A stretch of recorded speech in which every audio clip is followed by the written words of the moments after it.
inherently and historically opposed to secret societies, to secret oaths, and to secret proceedings. We decided long ago that the dangers of excessive and unwarranted concealment of pertinent facts far outweighed the dangers which are cited to justify it. Hello, this is Dane Wigington with GeoEngineeringWatch.org, the weekly edition of Global Alert News for July 2nd, 2016. This show is broadcast throughout Northern California on KQMS. It's a commercial-free news hour paid for by GeoEngineeringWatch.org. We pay for this so that we don't have any obligation to any sponsors, so we can tell the full truth without glossing over anything. This show is recorded, can be found at GeoEngineeringWatch.org under the radio section, also on KQMS. Much to cover this week. As always, the converging catastrophes continue as the human race paints itself into an ever darker corner. Why is the corner so dark? Because so many people so far don't want the real truth. They want the truth that they want, but not the whole truth. And I want to state again on the record, of course, obviously, a boat can't sink if it's mostly watertight. If there's holes in the boat, it sinks. If there's people who don't see reality clearly or don't want reality, and thus continue in a direction that leads to total demise, to certain suicide for the human race, its people, its children, and the web of life, that's not the direction we want to go. Now, I'll get to a lot of stories. We've had Vaxxed continued for another week at the Anderson Valley 11 theaters. Encourage everybody to see that film. It's a must-see film. We have, as I mentioned, converging catastrophes coming from many directions. Weather, we have the power structure maneuvering toward World War III, the U.S. at the head of that maneuvering, pushing, poking, and prodding other major powers, because those who print the money in the U.S. and those who ultimately run the military and run the country are running out of options. Now, in a general sense, before I get to these stories, let's consider this. When a truth is delivered that's an unpleasant truth, that goes against the power structure trained majority groupthink, and the message is thus automatically rejected, that's nothing more than a tribal herd mentality. Now, again, any such truths are unwelcomed, and the messenger of this type of truth is generally shunned. The first trained inclination of many, if not most, in our society and other societies is to refute any news or information that in any way goes against the official narrative. Somewhere deep within such individuals, they know that to do otherwise would be to separate themselves from the majority, to separate themselves from the herd. And they know this could lead to repercussions, the loss of favor from peers, the loss of relationships altogether, even the loss of employment. The urge to remain a member in good standing in the herd is indeed a very strong impulse that can only be overcome when there's a complete commitment to the whole truth, when there's a complete commitment to the greater good, a complete commitment to our children, their welfare, their future. And short of this, the primitive defense mechanism of total denial will prevail. The truth will be abandoned and rejected. And how dangerous is the my country right or wrong mentality? Such a mentality is not patriotism, but tyranny of the highest order.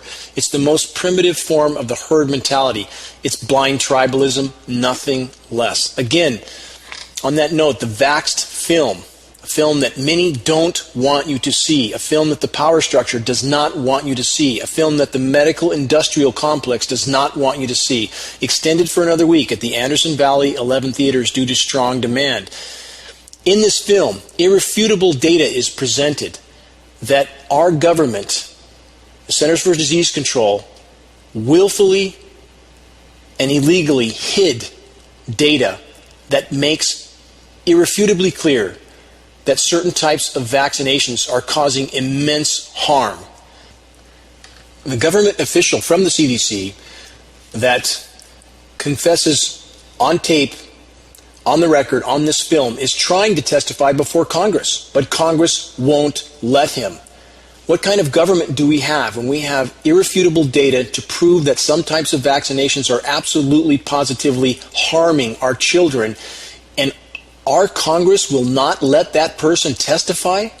What kind of country do we live in? And what kind of blind patriotism, criminal patriotism, would defend such a narrative as that.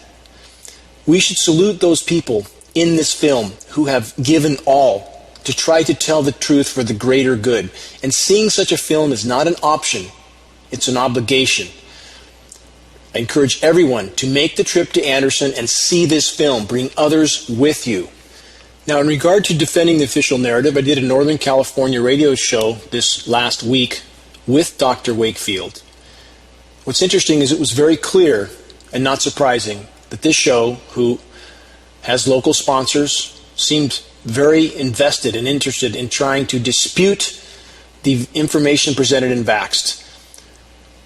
The show host nor the producer had not seen the film, had not looked at the data, but yet their opinions were very, very strong, rooted, and clearly biased without knowing the whole story. Just like I presented earlier in this show, that kind of blind obligation or devotion to the official narrative, if you will. I want to read a little bit from a thread from the producer of that show. This is from a chat room thread, and it's very revealing at the bias from people that are doing their best to make sure that the public is not told the truth or is discouraged from seeing the truth.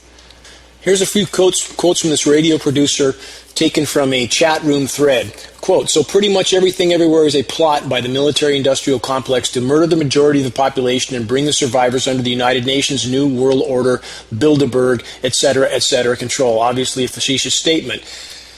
Another quote, "Do I trust the government? No, but I also have respect for logic and empirical evidence, of which, in regard to Vaxxed, neither the producer or the host of the show had not seen."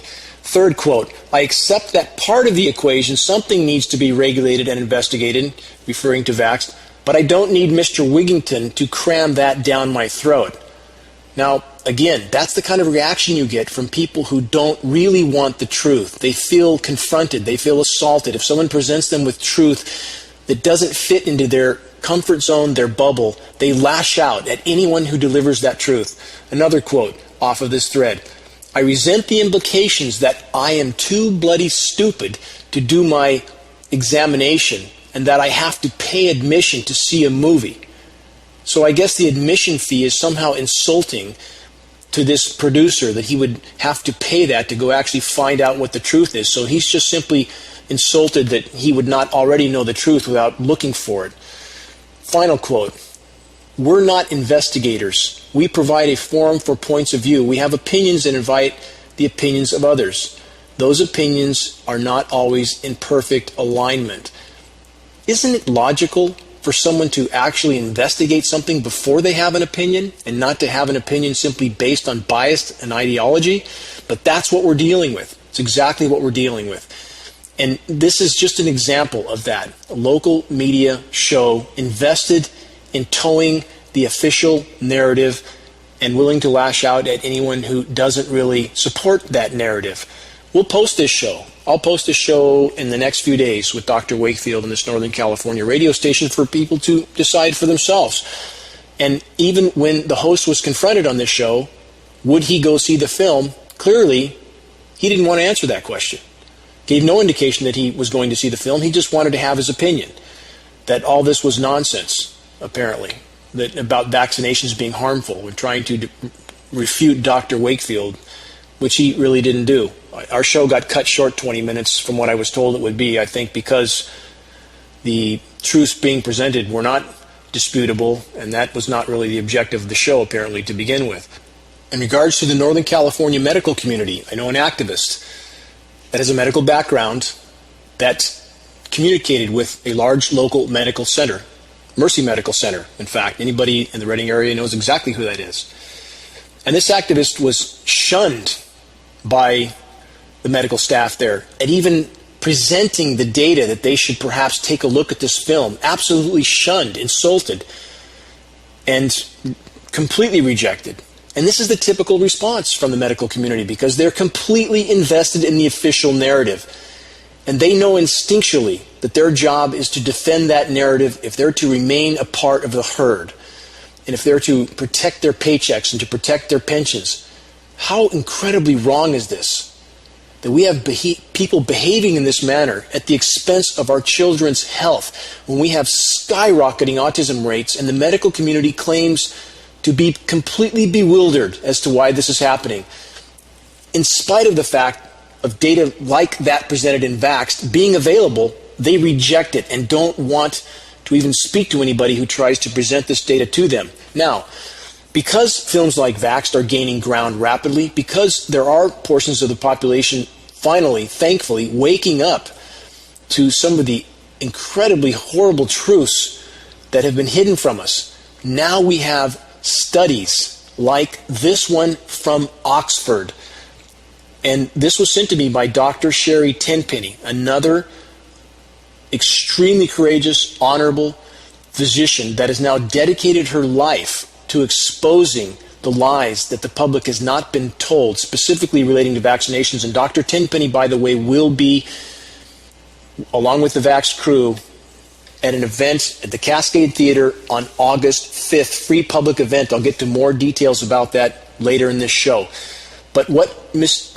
Tenpenny sent to me, Dr. Tenpenny, was this, a new study from Oxford. Here's the title of the study: Going Viral, Vaccinations, Free Speech, and the Harm Principle. An excerpt from this study. This paper analyzes the case of public anti-vaccine campaigns and examines whether there may be a case for placing limitations on public speech of this type on harm principle grounds. It suggests that there is such a case and outlines a framework for when this case applies. What is this stating? This study from Oxford. It's stating this, that the power structure thinks it has the right, when its official narrative is threatened, to limit or eliminate free speech. What kind of society do we live in, especially when those who claim to be patriotic, when those who claim to support democracy, when those who claim to support free speech simply toe the official narrative and reality? That's how bad it's getting. The power structure is trying to figure out how to stop the awakening on the vaccination issue and a lot of other issues, like climate engineering, above our head, which is an even bigger issue. We can still stay home and avoid vaccinations for the moment. For the moment. We have to take our children out of school, apparently, because we have a law now that forces our children in California to be vaccinated. And yet we are not told there's a risk. In fact, we are told by the entire medical community that vaccinations carry no risk, and that's an absolute verifiable lie. But we are headed down a very dark road very quickly. And when we have studies like this from Oxford and other major institutions that justify shutting off free speech, eliminating our ability to find out the truth, that's very, very dark, dangerous ground.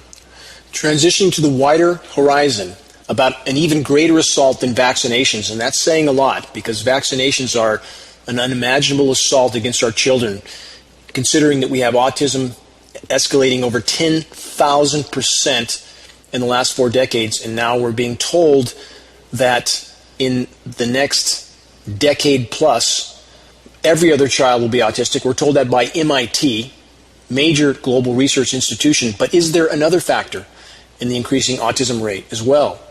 And the answer is absolutely yes, and this is supported by mountains of data that so many people refuse to look at. They reject the data about climate engineering, the government's attempt, governments around the globe, not just ours, also including Russia, China, other major powers, to engineer Earth's climate. And why would we think that they wouldn't do this? What rational individual would think that militaries around the globe and private corporations are not engaged in climate engineering when, one, we can see it with our own eyes, two, we have lab tests from all over the globe to prove the same elements listed in climate engineering patents are raining down on us in unimaginable quantities, starting with aluminum, known to be connected to autism, Alzheimer's, ALS, ADD, type 2 diabetes, and a mountain of other human diseases. When we have tests from around the globe to prove these metals are raining down on us in unimaginable quantities, so much it's changing soil's pHs in areas around the globe, why would we think this is not going on when we have military leaders like the U.S. top military brass stating on the record that the disintegrating climate is the greatest national security threat of all? Do we think that our military leaders are going to sit around and ask us if they can engage in such an adventure as climate engineering? We have the completely tyrannical climate science community and environmentalist groups around the globe that are towing the official lie that climate engineering is only a proposal, when we can see it with our own eyes, when we see the effects, we see global dimming, the amount of direct sunlight that's no longer reaching the surface of the planet, which is the expressed goal of climate engineering solar radiation management. It's 30%. Should anybody question why 30% of the sun's direct rays no longer reach the surface of the planet? Does anybody even question that anymore? My home is on the cover of the world's largest renewable energy magazine. I work for Bechtel Power. I worked on one of the first commercial solar plants in the continental U.S. many years ago. When I'm losing that much of my solar power, which is what alerted me to the climate engineering issue to begin with, clearly something radical was going on in our skies. But yet again, we have the entire climate science community, environmental groups all over the globe, pretending it's not happening because their non-profit status depends on them not acknowledging this issue. Everybody's committed to the lie in regard to vaccinations, in regard to climate engineering. The whole system and population as a whole is committed to the lie because to do otherwise would separate them from the herd. But that denial won't save our children in regard to vaccinations. It won't save all of us in regard to the biosphere assault that is climate engineering, and not that industrialized civilization as a whole is not destroying the biosphere, because it is. And anybody who denies that, again, for the same reasons already listed over and over on this particular episode, is simply trying to hide from reality while pressing on in a direction towards certain suicide. If we stay on this course, we're done. Period. That's a mathematical, statistical fact, and I mean on the near-term horizon. So on that note, now again, we have weather update from around the globe. We have floods, fires, radically hot temperatures. We have now, recently, unprecedented jet stream patterns. Modeling shows jet stream transition across the equator from the northern polar areas to the southern polar areas. This appears to be unprecedented. Now, although you'll have official sources, as they always do, denying this, stating this is normal. Everything's normal according to official sources. It's normal for whole forests to die off. It's normal to have autism rates go up 10,000%. It's normal to have aluminum raining down from the skies. This is what official agencies do and official media sources, to tell us everything is normal. Having a jet stream that crosses the equator and heads to the southern polar regions is not normal. And we know we have ionosphere heaters, part of the geoengineering mechanism, if you will, massive, highly powerful ground-based radio frequency transmitters that can heat the atmosphere and steer the jet stream. Why would we think they're not a part of the jet stream behavior we just saw? Completely unprecedented jet stream patterns. So in regard to the unfolding climate chaos, if you will, and that's exactly what we're seeing. And on that note, by the way, let's backtrack about a year and a half, a little over a year and a half, from about mid-2014, I guess closer to 2 years now, so this estimate was a little off. Want to remind everybody that we had the French foreign minister, while standing next to John Kerry, say this. He said, "We have 500 days to avoid climate chaos. And I know that President Obama and John Kerry himself are committed on this subject, and I'm sure that with them, with a lot of other friends, i.e. other nations, we shall be able to reach success on this very important matter." What's he talking about there? The French foreign minister said this in mid-2014. We have 500 days to climate chaos. But he reassures us that with Obama and Kerry and other important friends, we can work it all out. He's talking about climate engineering. It's exactly what he's talking about. All the recent climate conferences are just a facade. They're a total facade, because behind the curtain, what's being worked out is how much more they're going to ramp up the climate engineering assault on the planet, because that's what the military-industrial complex does. That's what they do. And there's no one to stop them, because we have a population that doesn't want to know the truth. But what does one of the most brilliant human minds ever to exist say about this? I'm speaking about Stephen Hawking. Here's an excerpt from a recent report. A lot of people consider astrophysicist Stephen Hawking to be the smartest man in the world. His research and theories have explained some of the deepest mysteries of space and time. When Hawking said there was one thing he could not explain, the popularity of presumptive Republican presidential nominee Donald Trump. Now follow me through with this story because it's going somewhere. He said this, "I can't," Hawking responded, referring to Trump, when asked to explain Trump's rise as part of an exclusive interview with British news station ITV News. Hawking said, quote, "He is a demagogue who seems to appeal to the lowest common denominator," end quote. But that's not the whole story with this Hawking's report. Bear with me. It continues.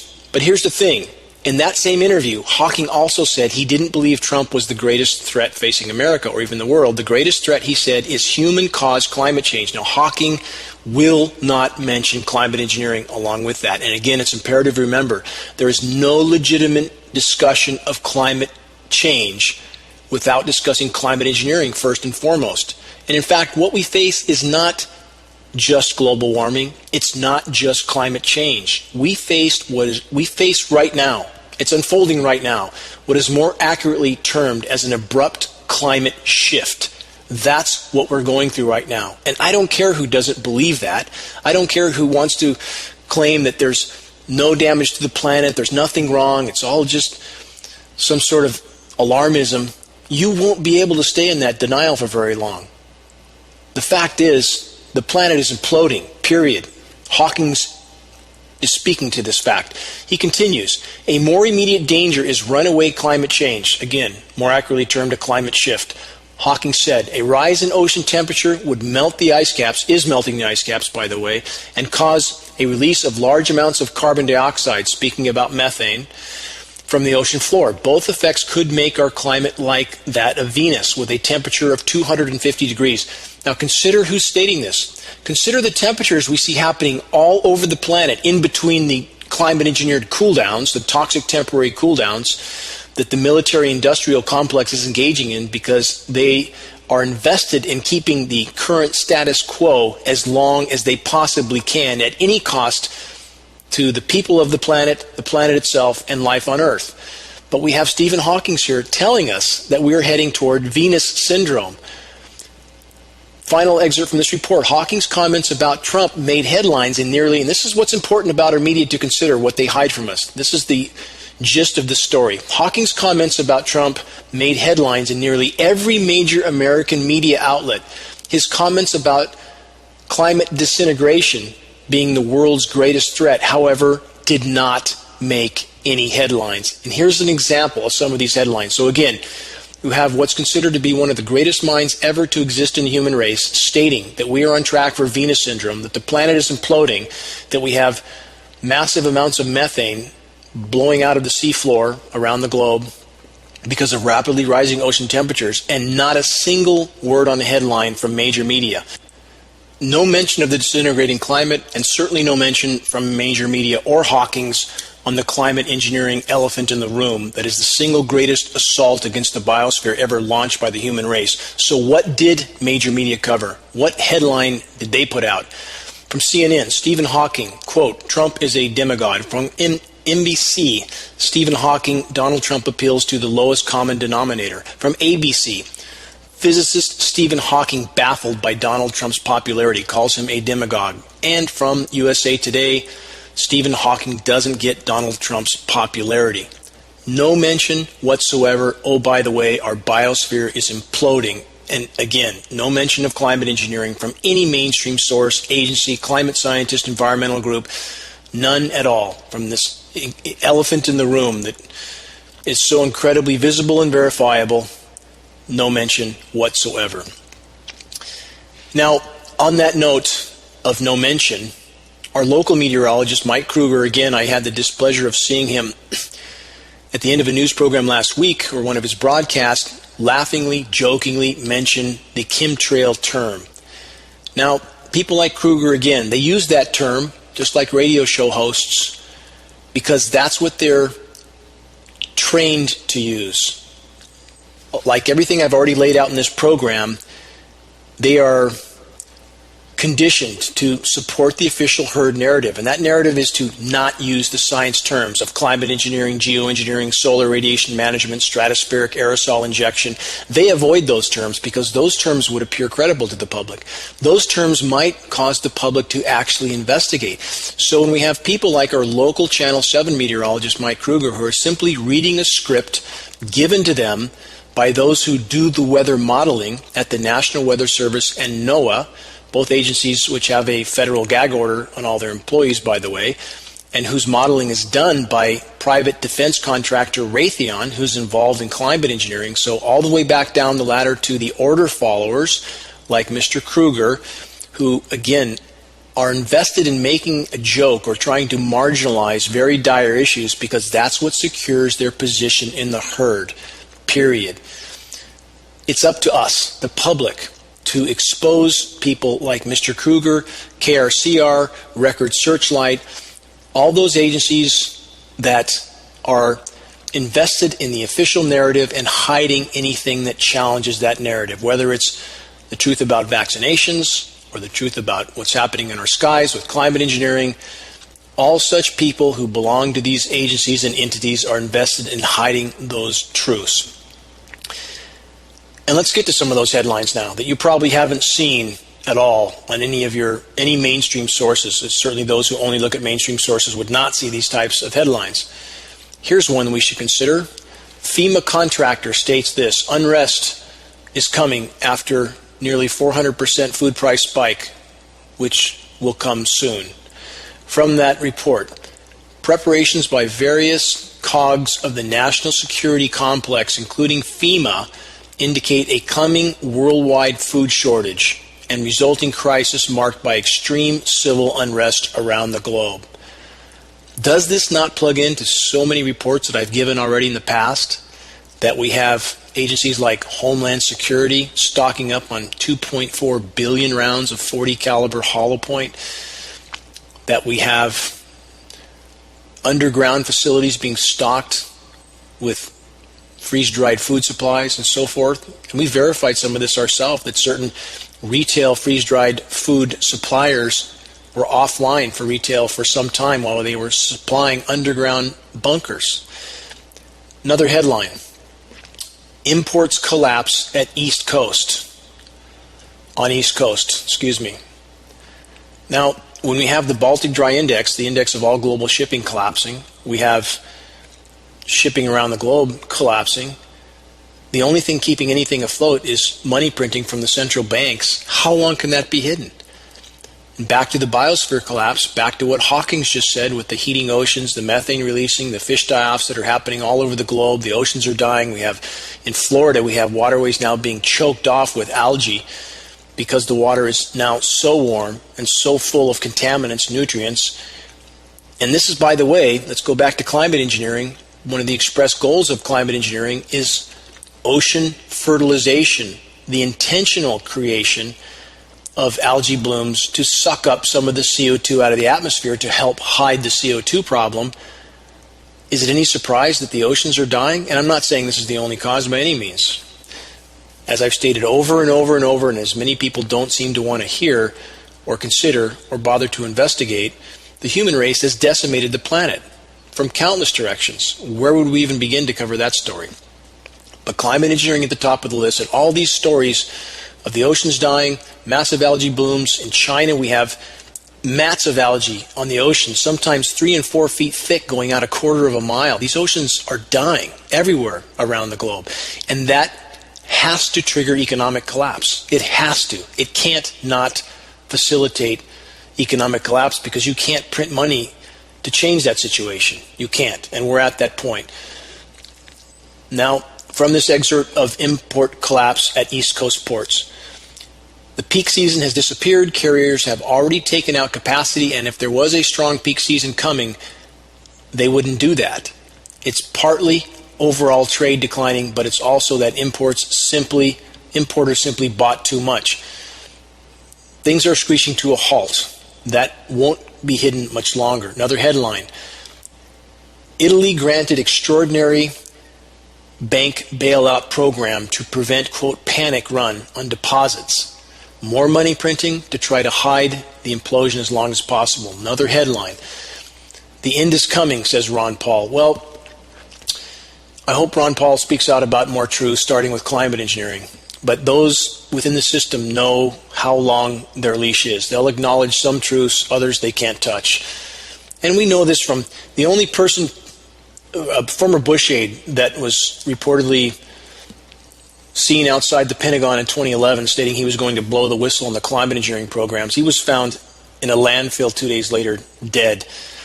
We have another interview from 2002 from a scientist that I've published in the past that outlined the climate engineering insanity. He was found suicided in his garage shortly after as well. Why would we think that there is anybody willing to speak out about something as dire as climate engineering that's affecting every human being on the planet, the entire web of life? Why would we think there's going to be a line of whistleblowers? And I hear this from people all the time. Somebody would have spoken out. Really? How do you know how many people have already tried and maybe didn't get very far before they met their own demise? When we have mass surveillance of everyone, why do you think they're surveilling everyone? Because there are things they're trying to hide. Why does anyone think there's a gag order on the federal climate scientist and meteorologist? A federal gag order.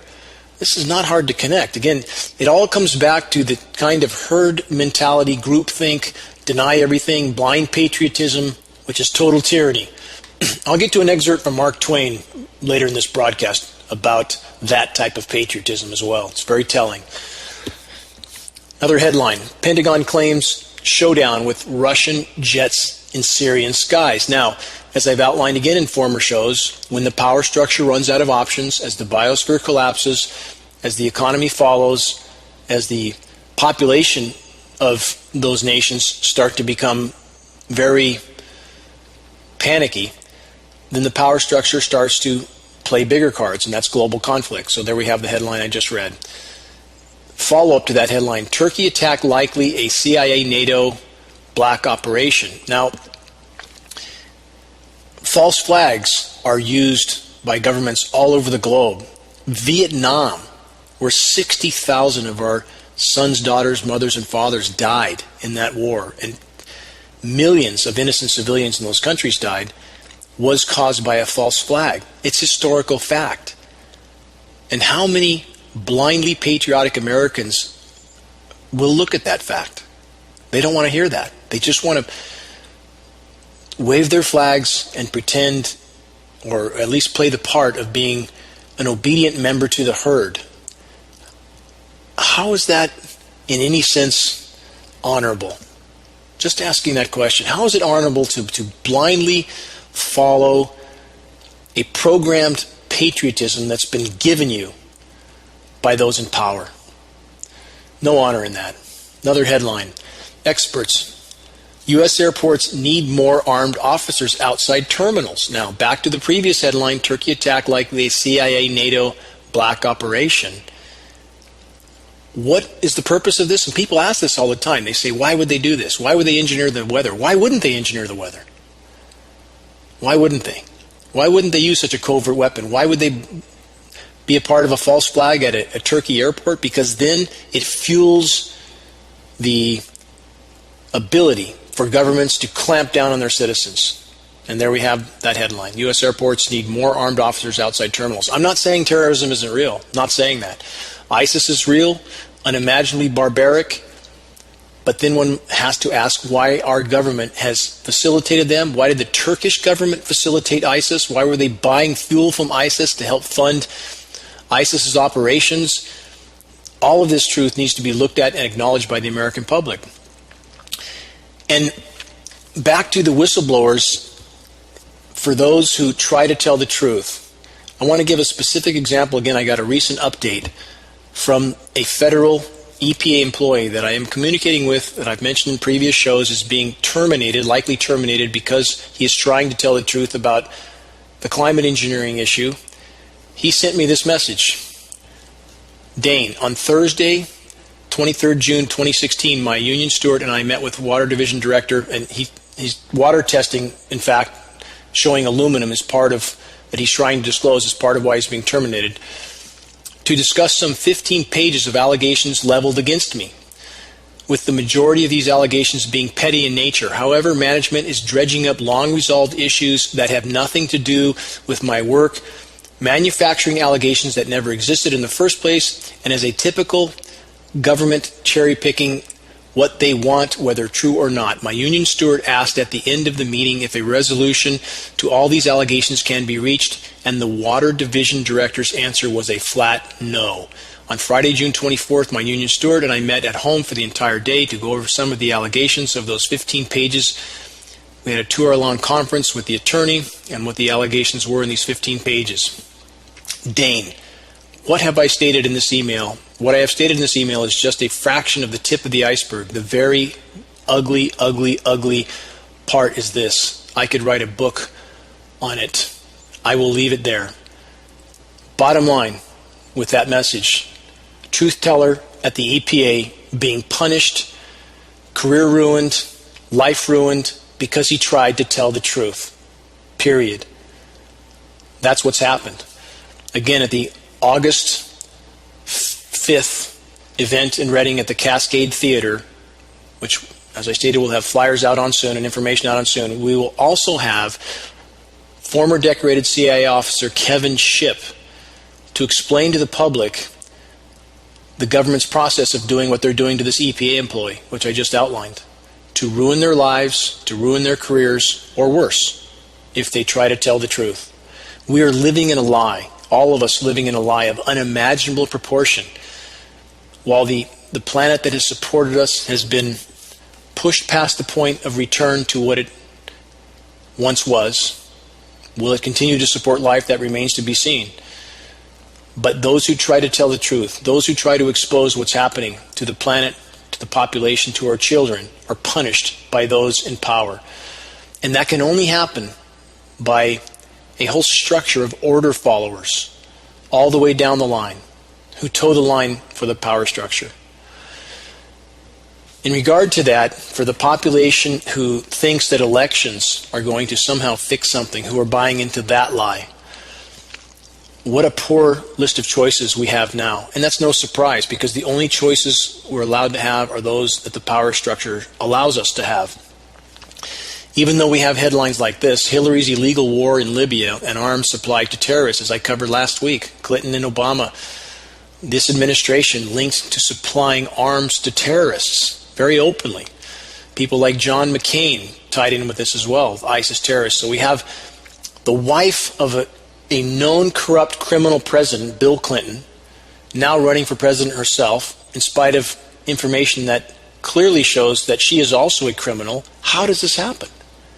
How is this allowed? How does a population even participate with this kind of insanity, to even pretend such a candidate is legitimate? And for those who are betting everything on Trump as if somehow he's going to save the day, Trump, who wants to increase the size of the military-industrial complex even further, and Trump, who apparently vows to use torture again, and stated this, and I quote, "I like waterboarding a lot." From Donald Trump. What kind of man is he, really? Anybody who takes either of these candidates seriously is buying into the delusion while the power structure is preparing. They're preparing for what's coming. Make no mistake about it. The elections are simply a facade of distraction for the population. Now, there was a recent meeting between the President of Canada, Mexico, and Obama. Why do you think that they're connecting? It's part of the preparations. Back to so many governmental meetings right now, or meetings of the elite, they are preparing. Make no mistake about that. They absolutely are. And in regards to the collapse of social structure, along with the biosphere collapse, economic collapse, new study that makes clear the connection between all these links. The study states this: climate determines violence of a nation, scientists say. The full headline is this: new research suggests that hot weather and lack of seasons encourage aggressive behavior. From this report, people who live in places with varied climate are generally less violent than those who live in consistently hot areas, according to scientists who have been trying to explain why violent crime is often higher near the equator. Continuing from this report, another model, the general aggression model, suggests that high temperatures make people uncomfortable and irritable. Final statement from this report. Researchers at Ohio State University and the University of Amsterdam have proposed a theory called CLASH, an acronym, which stands for Climate Aggression and Self-Control in Humans. The model suggests that it is not simply the heat that leads to an increase in violent crime, but also the lack of seasonal variation. And that's exactly where we're headed. Back to the jet stream, unprecedented jet stream behavior, which I just noted at the beginning of this show, and that the climate science community will relate to simply quote-unquote anthropogenic global warming, which is real, but when they completely omit the climate engineering factor, then we are looking at complete deception from the climate science community. There's nothing else that you can label that as. You can't have a legitimate discussion about the climate or the jet stream behavior without discussing climate engineering, which is absolutely and arguably affecting all the above. Climate engineering must be the first order of discussion. So back to this study that suggests the lack of seasons and heat will make populations very aggressive. That's what we have happening, and we have a jet stream that's now meandering across the equator into the southern hemisphere. That will lead to, if that continues, and it's likely a result of ionosphere heaters and geoengineering, which we know can cause that type of jet stream behavior because they can put blocking high pressure zones in that force that jet stream flow to go in directions it should not and would not otherwise go, period. If you have a flow of water and you put obstructions in front of that flow of water, what happens? The water flows to the side, flows a different direction. It has to. It can't continue to flow forward. It's the same thing happening in our atmosphere. And when we know that the atmosphere is being manipulated, when we know the jet stream is being manipulated, when we know admissions by the military that the ionosphere heater facilities like HARP can beam so much power into the ionosphere, causing an electrical chain reaction, heating the atmosphere immensely, and causing these pressure zones, we know it can steer the jet stream, period. And for those who haven't investigated, for those who have convinced themselves, because this is the herd group think, that none of this is possible, couldn't be, our military would never do this to us. Why would they do this to us? I've heard that so many times. Because they can. Because we have a population that doesn't want to know the truth, that doesn't want to stop this kind of insanity from happening. That's why. Why would the military-industrial complex blow up pristine islands in the South Pacific, blowing up 200 fully functional warships in a single explosion? Because that's what they do. That's the mentality of those who run the military-industrial complex. Do we not know this by now? That's the same mentality that creates false flag events in Vietnam and so many other locations that kill unimaginable amounts of people because they're completely out of control. That's the bottom line. So I want to read from a document for those who claim the military, our military, would never do this to us, who claim or say things like, why would the military want to control the weather? Why wouldn't they? Why wouldn't they? So to back that up, let's read the executive summary from a U.S. military document that many are familiar with that know about geoengineering, but those who listen to the live broadcast in Northern California certainly probably don't know about this document. It's called Owning the Weather. You can look it up. Please don't believe me. Here's an executive summary from that report. Owning the Weather in 2025, U.S. military report. Quote, in 2025, U.S. aerospace forces can, quote, own the weather by capitalizing on emerging technologies and focusing development of those technologies to war-fighting applications. Again, weather modification is weather warfare, period. Continuing from this report, such a capacity offers the warfighter tools to shape the battlefield in ways never before possible. It provides opportunities to impact operations across the full spectrum of conflict and is pertinent to all possible futures. You control the weather, you control the people, period. Continuing from the report. The purpose of this paper is to outline a strategy for the use of future weather modification systems to achieve military objectives rather than to provide detailed technical roadmaps. Continuing from this report, a high-risk Yes, geoengineering is unimaginably high risk. A high-risk, high-reward endeavor, weather modification offers a dilemma not unlike the splitting of the atom. While some segments of society will always be reluctant to examine controversial issues such as weather modification, the tremendous military capabilities that could result from this field are ignored at our own peril. From enhancing friendly operations or disrupting those of the enemy via tailoring of natural weather patterns to complete dominance of global communications and counter space control. That's what our military is about. That's what all militaries are about. Complete dominance, full spectrum dominance, and controlling the weather is a pillar in that insane objective. Final statements from this report. Weather modification offers the warfighter a wide range of possible options to defeat or coerce an adversary. Some of the potential capabilities of weather modification systems could provide a warfighting commander-in-chief are listed in Table 1. Final paragraph from this report. Technological advancements in 5 major areas are necessary for an integrated weather modification capability. Advanced nonlinear model techniques, computational capability, information gathering and transmission, global sensory array, all of which already exist, by the way, weather intervention techniques.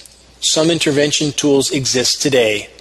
Others may be developed and refined in the future.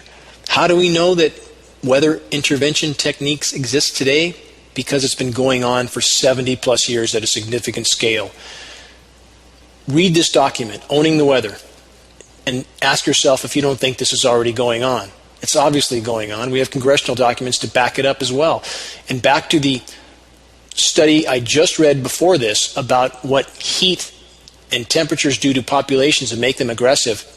As I've outlined in previous shows, is it a coincidence that every single Middle Eastern country that has been destabilized and with their governments toppled has been subjected to record drought, record heat? In Iraq last year, we had a heat index of 165 degrees. That's a feels-like temperature. Look it up if you don't believe me. That's about 125 degrees and about 60% humidity. Causes a heat index of about 165. But every single Middle Eastern country that has been recently toppled, just like the plan that was called for by Western Power Elite Advisor Brzezinski, every one of them subjected to this kind of climate harshness, and thus their populations have destabilized and collapsed, along with a lot of other help from Western powers. Not a coincidence. And those who don't think the military is controlling the weather, and not just our military, others around the globe, they're all part of this for their own purposes and collaborating and keeping this fact out of public view for obvious reasons. Populations of any country are going to absolutely riot in the streets when they find out what's been done to them, what's been done to their planet, what's been done to their farmland. Climate engineering is the greatest assault against the web of life ever launched by the human race, period. And why don't we hear about it? Why don't more people who are part of the system, why don't the order followers say something? In every country, people whose own sons and daughters are in the military, people whose own children, for example, in the case of vaxxed, have perhaps a damaged child that they might relate to the vaccinations. We need such people to stand up. And if you think somehow you're being patriotic or loyal to the herd by not making your voice heard, that is exactly not true. It's exactly the opposite. And I want to read a quote from Mark Twain, or actually an excerpt from Mark Twain's As Regards Patriotism, which I covered once before on a very early show, but it's imperative to cover it again because it fits exactly with what we're going over here. This is from Mark Twain, a publication, or what he wrote in 1900, but wasn't published for 20 years afterward because it was too controversial. Patriotism is merely a religion, a love of country, worship of country, devotion to the country's flag and honor and welfare. In absolute monarchies, it is furnished from the throne, cut and dried to the subject. In England and America, it is furnished, cut and dried to the citizen by the politician and the newspaper. The newspaper and politicians manufactured patriot often gags in private over his dose, but he takes it and keeps it on his stomach the best he can. blessed are the meek. Sometimes in the beginning of an insane and shabby political upheaval, he is strongly moved to revolt, but he doesn't do it. He knows better. He knows that his maker would find out, the maker of his patriotism, the windy and incoherent sub-editor of his village newspaper, and would bray out in print and call him a traitor. And how dreadful that would be. It makes him tuck his tail between his legs and shiver. We all know, the reader knows it quite well, that 2 or 3 years ago, 9/10 of the human tails in England and America performed just that, which is to say 9/10 of the patriots in England and America turned traitor to keep from being called traitor. Isn't it true? You know it to be true.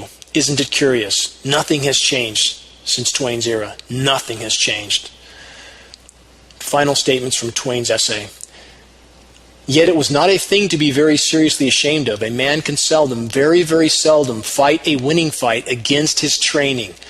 The odds are too heavy. For many a year, perhaps always, the training of the two nations had been dead against independence in political thought, persistently inhospitable toward patriotism manufactured on a man's own premises.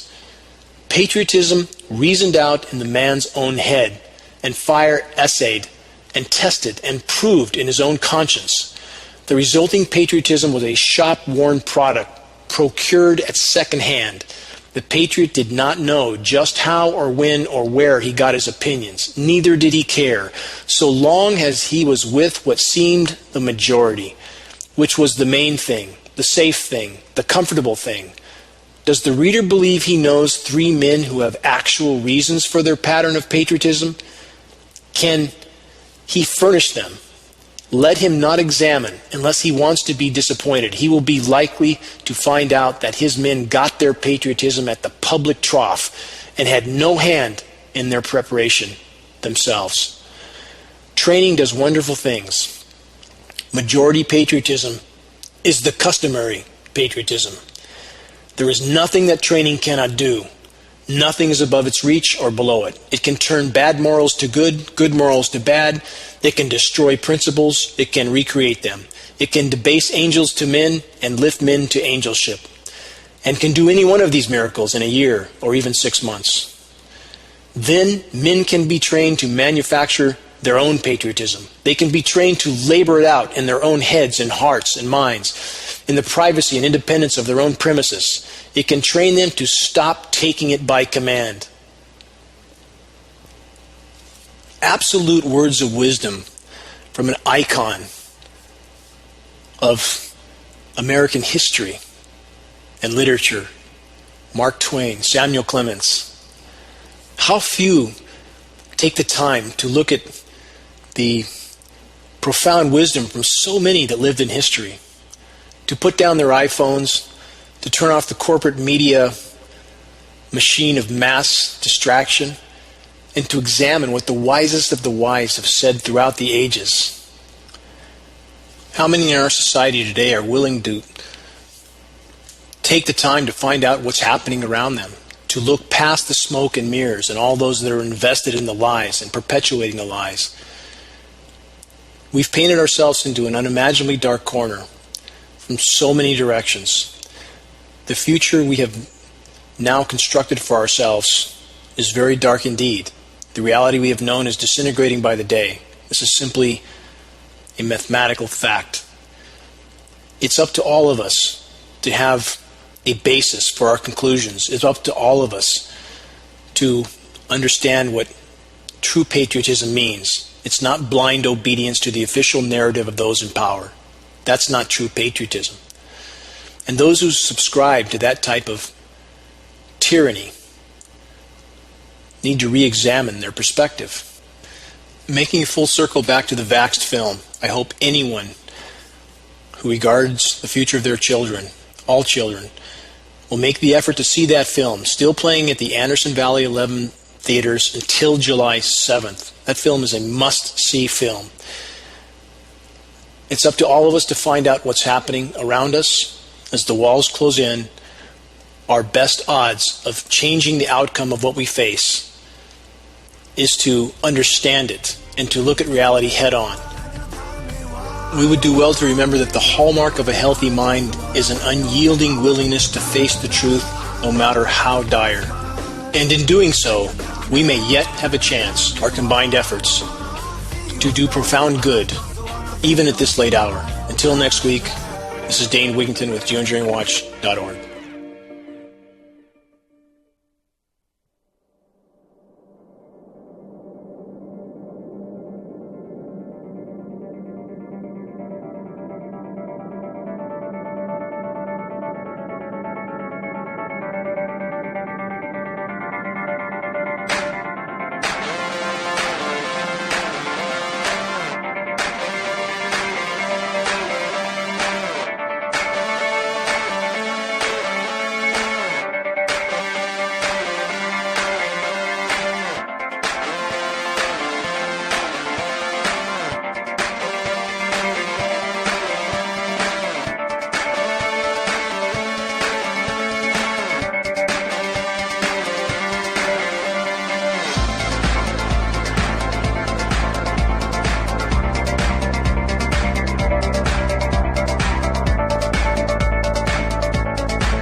name is S.M. Gibson, and I am the host of Anti-Media Radio.